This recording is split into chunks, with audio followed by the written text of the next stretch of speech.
जिन्हें अपनी चौथी पांचवी पीढ़ी के नाम याद नहीं है, वो भी कहते हैं हम बाबरी को नहीं भूलेंगे, भुला देंगे तुम्हें सब। हाँ भाई, हमें अपनी 5 पुश्तों का कुछ याद नहीं है, लेकिन तू तो अपने घर को ही भूल गया।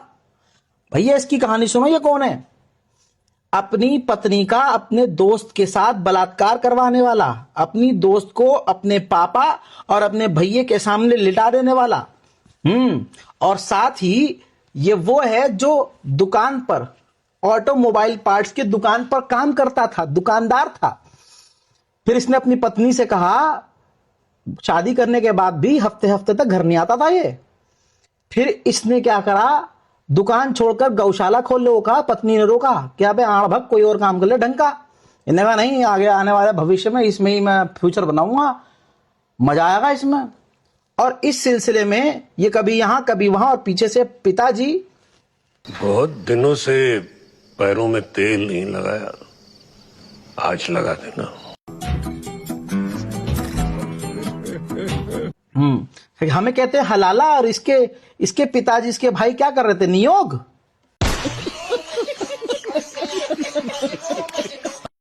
सिर्फ इतना ही नहीं दोस्तों, सबूत है, पत्नी का बयान सुनो।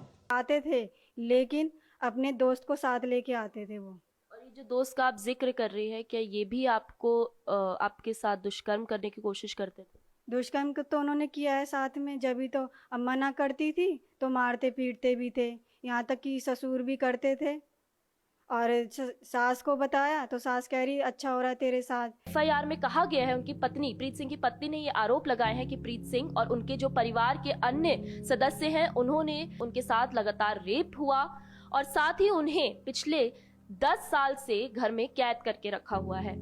कोर्ट के अंदर, जी हाँ, फैमिली कोर्ट के अंदर कॉम्प्रोमाइज हुआ है। पत्नी कह रही है कि बलात्कार हुआ है। कॉम्प्रोमाइज होने के बाद अपनी जिस बीवी को इसने 10 जगह पेश किया, रखा, आज उसी पत्नी के साथ रह रहा है। और वो कैसे ही रह रहा होगा ये तो भगवान जाने, या ये खुद, क्योंकि ये तो रहता ही नहीं है घर में, ये तो मस्जिद तुलवाता फिर रहा है। अबे पत्नी पे ध्यान दे ले।